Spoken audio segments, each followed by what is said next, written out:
So in this video, I want to talk about bonding. So just real quickly, the difference between ionic and covalent, and then we'll start talking about polar versus nonpolar covalent bonds, and then also molecular polarity.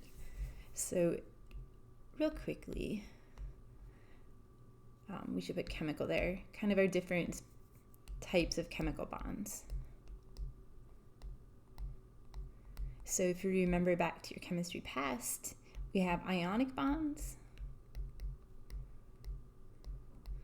and then covalent bonds. And then we also had metallic bonds as a third type. I can mention them after I go through these two, but we're not going to really concern ourselves much with metallic bonds in this class.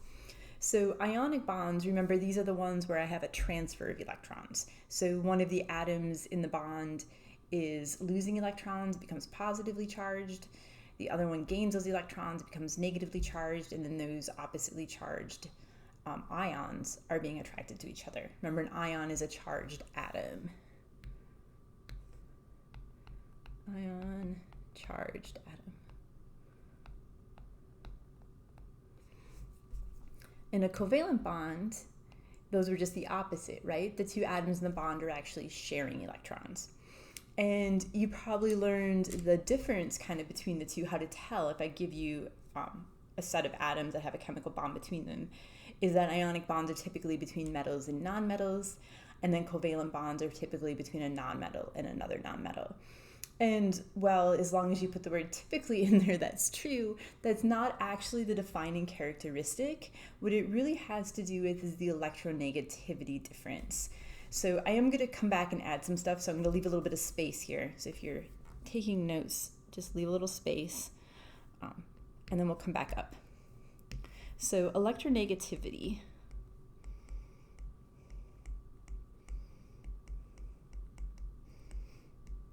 Which is abbreviated a capital E, capital N, is the affinity that an atom in a bond has for those bonding electrons. So basically, remember, anytime we form a bond, so if I take hydrogen and I bond it to another hydrogen, remember that that line, right, is representing two electrons. And I don't have like two little H's with a line floating around in space, right? I have a nucleus which has positive charges and particles that have no charge. And then I have another nucleus that has a positive charge, and then also, particle with no charge. And then between those, I have some electrons. And those electrons are being pulled towards both of those nuclei. So those negative charges between the two protons, right, between the two nuclei, are being pulled by both of those. If the one that pulls them stronger, right, is the more electronegative atom. In this case, hydrogen, they're the same atom, so they're pulling with the same strength. If I was to do it with hydrogen and fluorine, now again, I have two negative charges being pulled towards the nucleus of hydrogen, which is positively charged. Those two negative charges are also being pulled towards the nucleus of fluorine, which is positively charged. Fluorine, however, happens to be more electronegative than hydrogen is, so those bonding electrons are being pulled more by fluorine. If I was to use dots, put the two hydrogens again, those two dots are equidistant between those two hydrogen because they're pulling with the same strength. If I was to do it with fluorine, those two electrons, which I'm representing by dots, are found closer to fluorine because fluorine is pulling on them more. Fluorine is more electronegative. So electronegativity, the pull or affinity that an atom in a bond has for those bonding electrons. Now be really careful. Keywords here are in a bond and bonding electrons. If you don't have a chemical bond, if I'm just looking at fluorine, then we'll talk about fluorine's electronegativity, but if it's just by itself, I don't really think about it that way because it doesn't have a bond. So be really careful, and this is a really common mistake, to not get electronegativity messed up with electron affinity energy. In 151, which I know has been a while for you guys, you would have had ionization energy, which was abbreviated EI. And that's the amount of energy that it takes to remove an electron from an atom. And then you would have had electron affinity energy, which sounds a whole lot like electronegativity. And that's the amount of energy released when an electron is added to an atom. So there you're just talking about a single atom and then the electron being attracted to it or the electron being removed from it. Electronegativity, you're to have two atoms, right? If we don't have a bond, then I'm not really, like, electronegativity isn't really in play, right? The affinity that an atom in a bond has for those bonding electrons. So be really careful. A lot of times folks will use electronegativity when they mean electron affinity energy. If you don't remember ionization energy and electron affinity energy from general chemistry, don't worry. We're not going to use it again after this section, and I'm not going to test you on that. I just really want to make sure that we're using the word electronegativity correctly and we're not getting it confused with something else. So if I have a bond, which one of those two atoms is pulling on those electrons stronger, right? With more, wants them more, it's affinity. That's the more electronegative atom.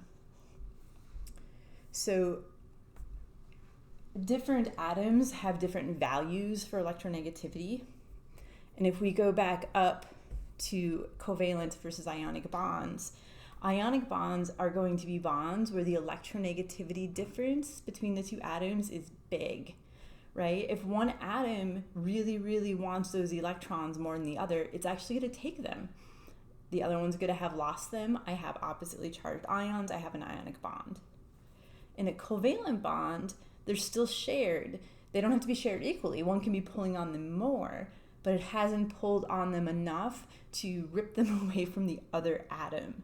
So the real difference between the two isn't whether it's a metal or a nonmetal or two nonmetals. It has to do with the electronegativity difference. So delta for difference. So my electronegativity difference is relatively large. And it's usually going to be greater than 2.0 units. Sorry, it doesn't really have a unit. It's just called a unit. If you can look up different sources, sometimes depending on where you're looking it up, sometimes you'll see 1.8 and 1.7. I actually saw 1.6 before, but that's pretty low. 2 is what they have in the general chemistry text, so that's what I'm going to stick with. But if your electronegativity difference between the two atoms in the bond is large enough that the one is pulling on it so much more than the other, it's ripped those electrons away, I have an ionic bond. And you don't need to memorize that number. I just want you to know the actual difference between the two instead of just saying where they typically form. For covalent bonds, our electronegativity difference is going to be less than 2.0. And again, you don't need to know that number. We can put it in parentheses. I am going to subdivide covalent into polar and nonpolar in a minute, but for now, just kind of the real difference between the two. How it works out is that metals and nonmetals have drastically different electronegativity values, so the difference turns out to be large. If they're both nonmetals, then the electronegativity of the two atoms is pretty similar, so the difference is small. So it typically works out two nonmetals covalent, they have a small difference. A metal and nonmetal ionic, they have a large difference. Real quickly before we move on, again, review, but I know some are a little rusty. What is the name of a positively charged ion? Do you guys remember? Right, these are the ones that have lost electrons. We are going to be using these terms, so I do want us to remember them. Yeah, hopefully some of you guys remember a cation. So a cation is our positively charged ion. And then a negatively charged ion, this is the one that has gained the electrons. Anyone remember? This one is an anion. So cation, it's lost electrons, it's positively charged. And then an anion is gained those electrons. So the one with the higher electronegativity value is going to gain them and be the anion. The one with the lower electronegativity value is going to have lost those electrons and form my cation. I like cats, so I just remember that cats are positive, right? Cats are positive. If you don't like cats, you can remember that Jen thinks cats are positive. So how do we know the electronegativity? Well, two different ways. One, you can actually look up the values. There's a table in your book that actually gives the values. Or you can just remember the trend on the periodic table, which is going to be the easiest way. I'm not going to have you like subtract them and come up with the values. So a really stretched out, not to scale periodic table, but it works for us. So our noble gases, group 18 or 8A, I'm just going to ignore these guys. Xeon actually does form bonds, but it's the only one, and we're not going to consider it in this class. So now I have fluorine here. And as we get closer to fluorine, the one big notable exception, it's going to become more electronegative. So I just remember fluorine is the most electronegative atom, and then as you get closer to fluorine, right, as the atoms get closer to fluorine, it's more electronegative. What's our exception?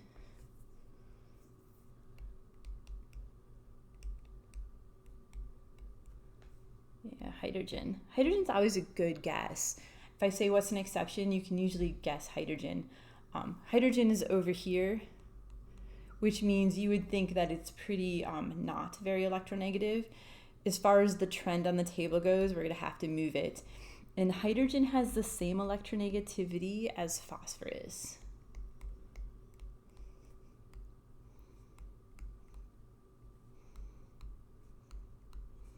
So when I'm looking at two atoms to determine which one's more electronegative, if hydrogen is one of those, then I just imagine it right over phosphorus on the periodic table. So if you have your periodic table, just imagine again hydrogen right where phosphorus is as far as the trend goes. So ionic bonds, big electronegativity difference between the two. So those bonding electrons are actually pulled so hard by one of the atoms, they just take them, and I end up with a cation and an anion. Covalent bonds, we're still sharing them. We just don't necessarily have to be sharing them equally, which gives us polar and nonpolar covalent bonds. So a nonpolar covalent bond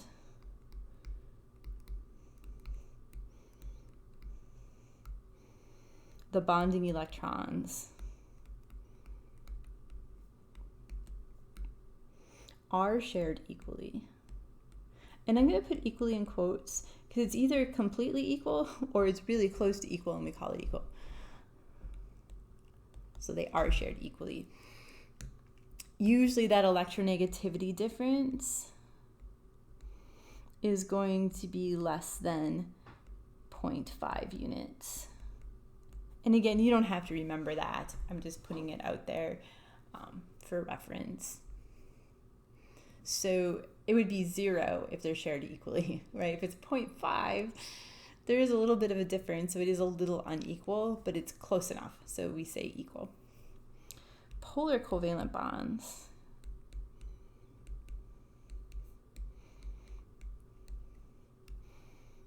here, the bonding electrons are not equally shared. They're still shared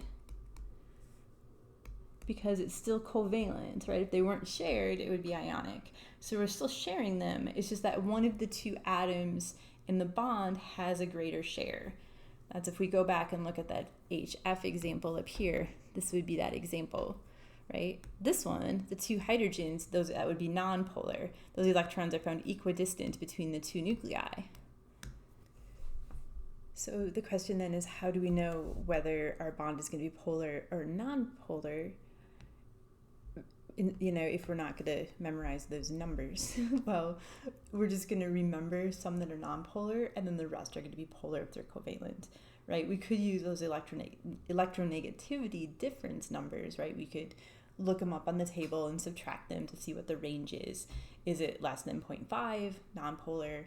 Is it greater than 2, ionic? Is it between 0.5 and 2, polar covalent? Instead of doing that, we're just going to remember some. So it's a pretty short list. And the first one, so I'm just going to put them up under nonpolar, something in itself. And I'm just going to use Z as a generic atom. It doesn't matter what it is, but if it's bonded to the same type of atom, then there's going to be no electronegativity difference. So carbon to carbon, hydrogen to hydrogen, phosphorus to phosphorus. It doesn't matter what type it is. If it's the same type of atom, then the bond between it is going to be nonpolar covalent, right? The electronegativity of carbon is the same as the electronegativity of carbon, so the difference is going to be 0. So something bonded to itself. It doesn't matter what it is. And then carbon and hydrogen do have an electronegativity difference, but it's actually only 0.4. It's smaller than the cutoff between nonpolar and polar. So we're going to consider carbon-hydrogen bonds nonpolar for the most part.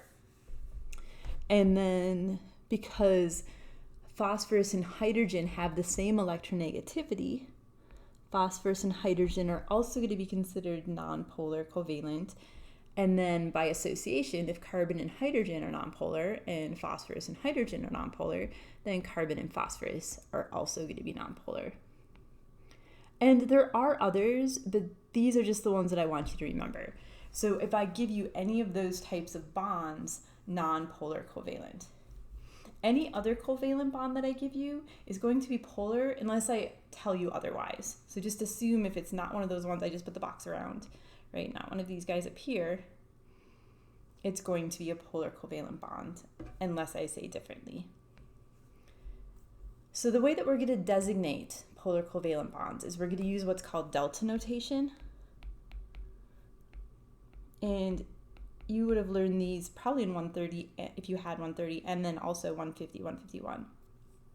So what we're doing in delta notation is the more electronegative atom, right? The more electronegative atom is the one that has the greater share, right? The more electronegative atom, this has the larger share of the electron density. We don't really say electrons because it hasn't taken them. It's just that where those electrons are closer to the more electronegative atom. So it has the larger share of the electron density, which makes it kind of negative. So we say that it's partial negative. It's not negative because it has not taken them, right? It's not an ion. It's just that the electrons are closer to it, so it's more kind of negative. So partial negative. And the way that we note that is we draw the Greek letter lowercase delta. So it's kind of like you're going to make an 8, but you don't go all the way through to complete it. And then we're going to put a negative sign. So delta negative. The less electronegative atom, this one has the smaller share of the electron density. Right? The electrons, the bonding electrons are further from it, so it has a smaller share, which makes it kind of positive. Again, it hasn't lost them, it still has some, it just has a smaller share. So it's not positive, it's only partial positive.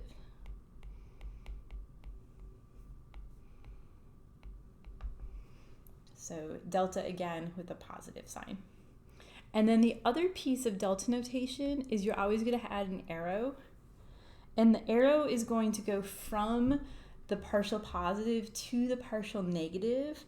And then it's actually a vector arrow. It's going to have like a little plus sign on the end.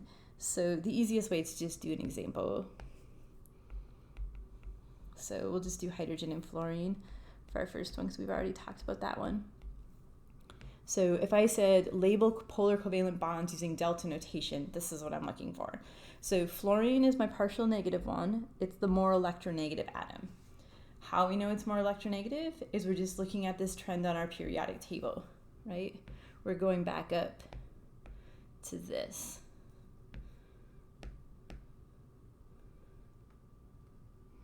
So fluorine's my most electronegative atom, so it gets that partial negative. And I wrote it on the bottom. You could write it on the top. You could write it on the end. You know, I could do that. I could do that. It doesn't matter as long as it's bifluorine and that it's obvious to me that it's bifluorine. Hydrogen is my partial positive, right, because it's the less electronegative atom. And then that arrow is going to go from hydrogen to fluorine. It's showing the direction that the electrons are being pulled. And then it's a vector arrow, so you put the little cross, the little vertical line through it. It's like a little plus sign. So that's how I would label it. If you wanted, so I'm just doing it again, partial negative, partial positive. I could put the arrow on the top if I wanted. They both don't have to be on the same side, right? It just matters that I'm putting the partial positive on hydrogen, the partial negative on fluorine, and I'm having the arrow go towards fluorine. All of those are perfectly acceptable. Let's do another example. Let's do oxygen bonded to carbon. So of these two, which is the more electronegative atom? If you have a periodic table in front of you, that's usually helpful. Yeah, it's going to be oxygen. So just if I go back up to this little sketch, the oxygen is right here next to fluorine. And then this is not to scale, nitrogen, and then carbon, and then boron, if I was to add them. So oxygen is physically closer to fluorine on the periodic table. If we use our trend here, that's going to make oxygen more electronegative than carbon. So going back down to my example, I put the partial negative on oxygen, I put the partial positive on carbon, and then the arrow always goes towards the electronegative one, showing the direction those electrons are being pulled, right? They're being pulled towards oxygen because it's more electronegative. So that would be how I would label that one. Usually kind of a tug of war is usually the analogy for electronegativity, right? If you were playing tug of war and the two atoms were the same strength, my two hydrogens, right? They're going to pull on those electrons equally, right? If each hydrogen is the same strength and the little piece of tape on the rope is those electrons, it's being found right in the middle.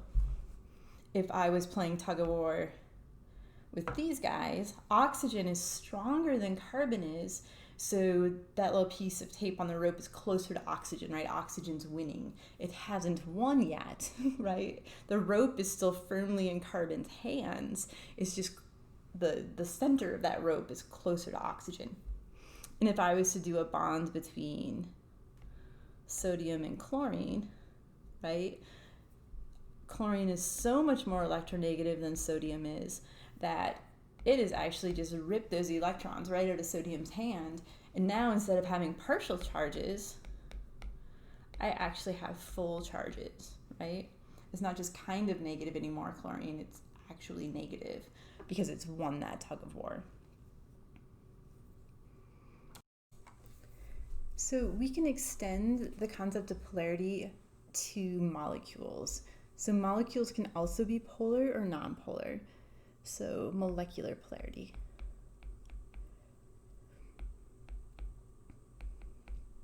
And the polarity of a molecule is actually quite important. It determines what type of connections it forms to neighboring molecules. So what type of intermolecular forces does it have? If you have a polar molecule, it's going to connect differently to a neighboring polar molecule than if you have two nonpolar molecules interacting or a polar interacting with a nonpolar.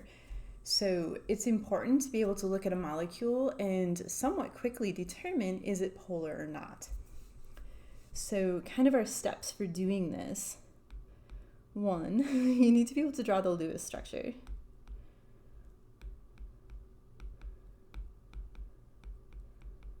Once you do that, you need to determine its shape. So determine its molecular geometry.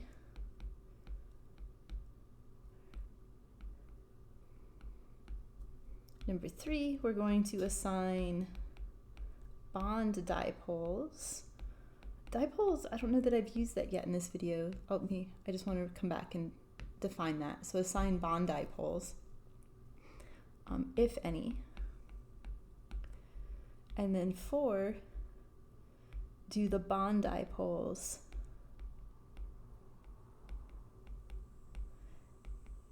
cancel each other out or sum together?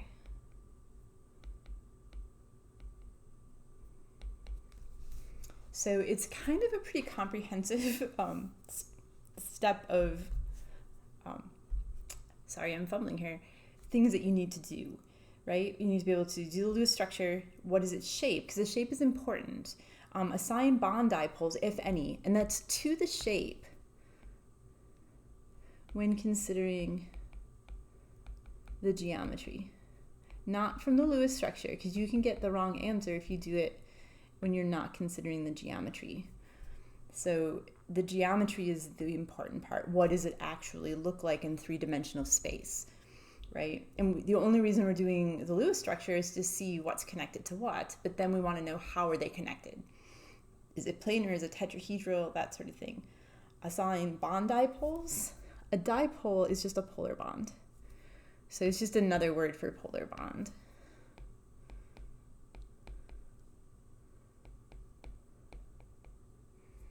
So when I say assign bond dipoles, what I'm saying is add delta notation to it. So di for 2, pole for end, so something that has 2 ends. So if we go back up, this has a partial positive end, it has a partial negative end, so it has a dipole, right? 2 poles. So assign polar bonds using delta notation would be the long way of saying assign bond dipoles. And then look to see, do they cancel each other out or do they sum together? So a non-polar molecule, actually let's do polar first. A polar molecule is going to have polar bonds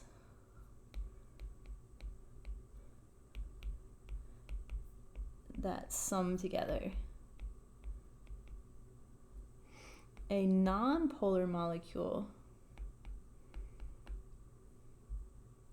not non-molecule, non-polar molecule,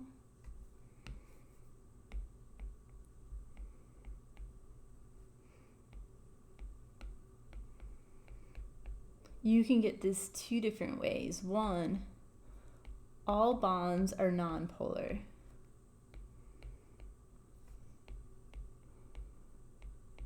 If the bonds are non-polar, the molecule cannot be polar. So if it has all, if we go back up to our list, wherever it is, it's way up here now, right, this list, if all the bonds are between something in itself, carbon and hydrogen, phosphorus, hydrogen, carbon, phosphorus, polar, non-polar. There's no way it can be polar if the bonds are non-polar. So if this is all it has, it's going to be a non-polar molecule. So non-polar, all the bonds are non-polar, or number 2, the polar bonds cancel each other out.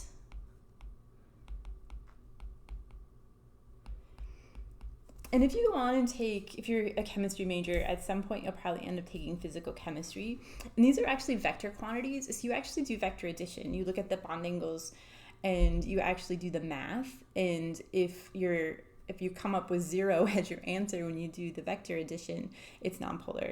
If it's not 0, then it's going to be polar. Here we're just going to do it visually. Trig isn't a prereq for the class, and we're just going to kind of look at it and visualize, are they canceling or not? Right? Here we would say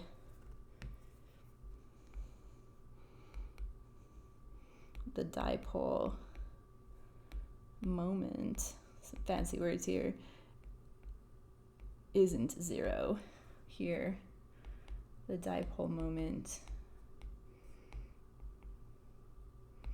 is 0.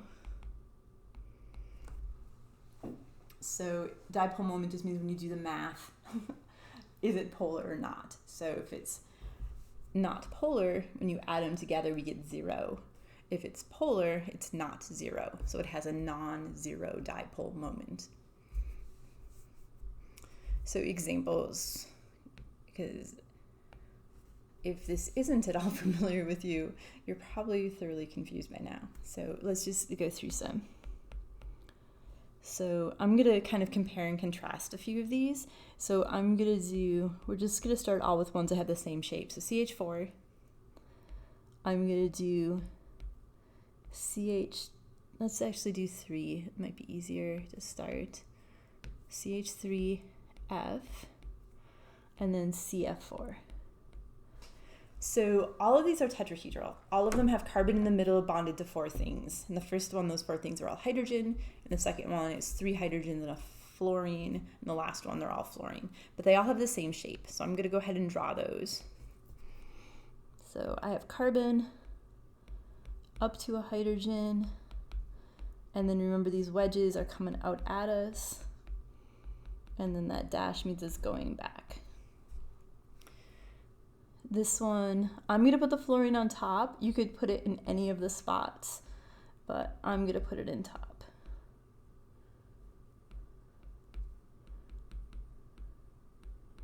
And then the last one, they're all fluorines.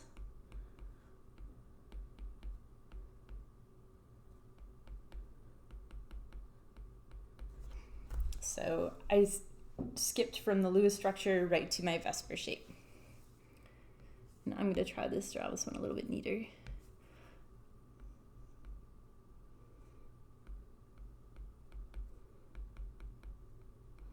So my next step is to assign bond dipoles. So I'm going to draw polar bonds using delta notation. Carbon-hydrogen bonds on my first one are all nonpolar. That was on my list of things that are nonpolar, so no bond dipoles on that one at all. I'm just going to leave them off because there aren't any. On my second molecule, fluorine is more electronegative than carbon, so fluorine gets the partial negative, carbon gets the partial positive, and those electrons are being pulled towards fluorine. The other 3 carbon-hydrogen bonds are nonpolar, so there's nothing to draw there. My last one, carbon-fluorine,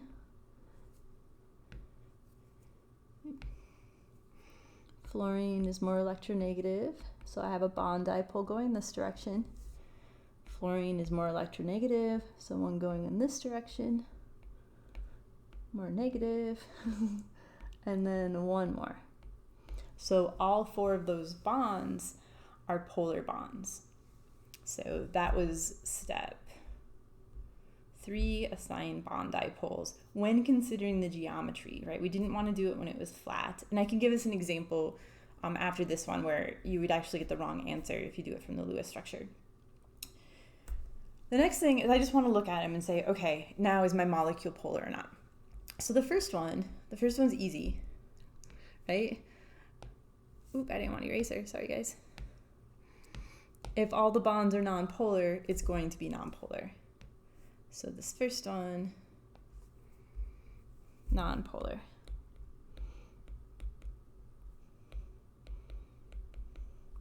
Right? I have no bond dipoles. If every single bond you have is nonpolar, the molecule is going to be nonpolar. My second one, I have one polar molecule and it's going straight up, right? I have nothing to cancel it out. So this one is going to be a polar molecule. When I look at my last one, because this guy is perfectly symmetrical and all of the bonds are exactly the same, it actually cancels each other out. So kind of you can think of like those 2 canceling out those 2. So this one is going to be a nonpolar molecule. This was our second where we had polar bonds canceling each other out. Kind of, if you're not seeing that, usually the example that they'll use in general chemistry is carbon dioxide. Carbon dioxide is linear. Oxygen is more electronegative than carbon. Oxygen is more electronegative than carbon. So what you have are 2 bond dipoles that have the equal strength being pulled in complete opposite directions, right? If you were to give them numbers, if one was 2, the other would be a -2, right? They're completely opposite to each other. That's essentially what's happening with this CF4 molecule. It's just that it's tetrahedral and has 4 electron groups. So that guy's going to be nonpolar. So do practice some of these. There are some practice problems in the book, but you do need to be able to determine if a molecule is polar or not polar. I said I would do an example where if you do it from the Lewis structure, and that's water.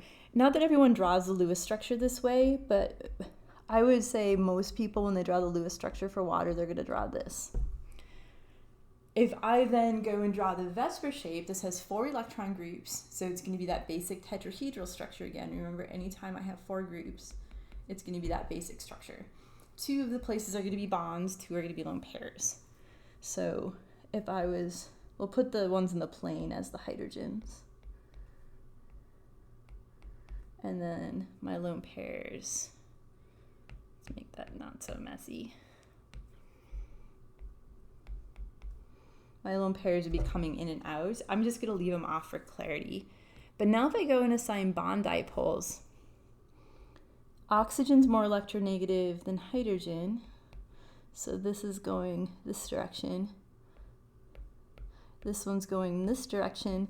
And again, they're completely opposite, so they would cancel each other out, right? If one is 2, the other's a -2, because they're the same strength but opposite directions. And you would say your molecule is nonpolar, and you would be completely wrong. Water is polar. I think most of us know that water is polar. And the reason for that is that the shape is bent, right? These guys are not at the same, they're not opposite, right? There's an angle there, 109.5. So this is polar. Those guys do not cancel.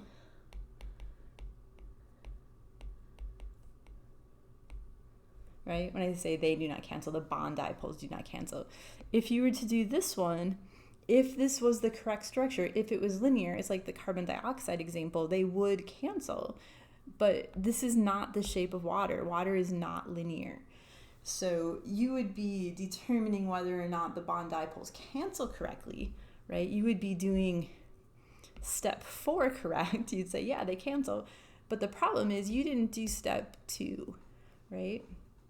So be really careful. You have to do it from the geometry. If you do it from the Lewis structure, you could get the wrong answer. Now, if you happen to draw your Lewis structure for water like this, then you would get the correct answer. But most people do draw it that way. So make sure you do it from the geometry, not from the Lewis structure. Let's do a couple organic examples. And then I'll turn you guys loose on this topic. Let's actually do, this is a good one. So I have my 2 carbons. I'm going to have a double bond between them. And then I'm going to have a fluorine. Let's compare and contrast these 2.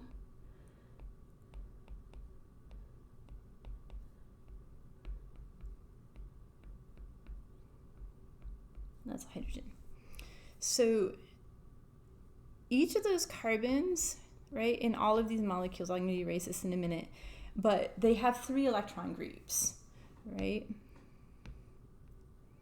Let's use pink again. So I have 1 electron group here, 1 here, and then this double bond is in one spot, so 3 electron groups. So it's trigonoplanar. All of the carbons in both of those molecules that I drew are trigonoplanar. So this guy's flat, right? Nothing's coming up at us, nothing's going back behind, so completely flat. I'm going to assign my bond dipoles. Carbon-hydrogen bonds are nonpolar. We should know that after a gazillion examples on it already. So this is going in this direction, and this one is going in this direction. If I do the same thing to this molecule,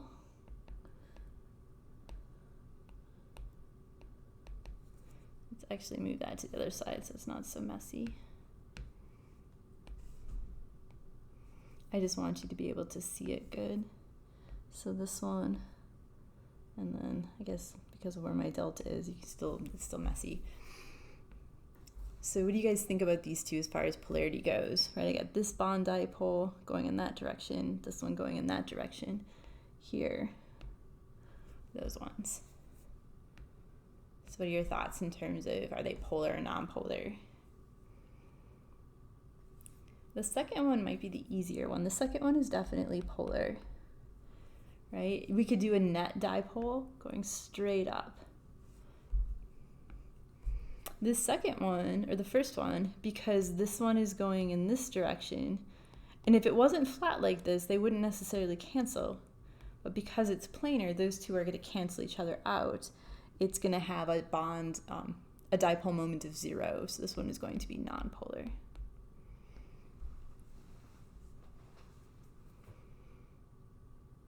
One other thing I said, I had two things before I turn you loose, is do not get partial charges and formal charges messed up. You can have a molecule that has a formal positive charge on an atom, and then that very same atom has a partial negative charge. So an example, if I do carbon bonded to an oxygen, let's stick a couple hydrogens on there, and then I'm going to have a lone pair. We'll have it go to another carbon, and then that carbon has its 2 hydrogens. That one's tetrahedral. And then if I go into the formal charge calculation on this oxygen has a formal positive charge. Remember, we're taking the group number, which for oxygen is 6, and then we're subtracting from that the number of bonds, so lines, and then lone electrons, so dots. So I would have 6 minus 1, 2, 3, 4, 5. So that gives it a partial or a formal positive charge. So that, if I set aside formal charges, this is what we get. If I then set aside bond dipoles, oxygen is more electronegative than carbon is. So it gets a partial negative. For some reason, when you guys are learning, you think that you can't do that. You can, because they're apples and oranges. They're not the same thing, right? I have oxygen that both has a formal positive charge and a partial negative. So the formal charge is a function of how many bonds and lone pairs it has, right? That's all it has to do with, right? It's half the number of bonding electrons minus the number of lone electrons.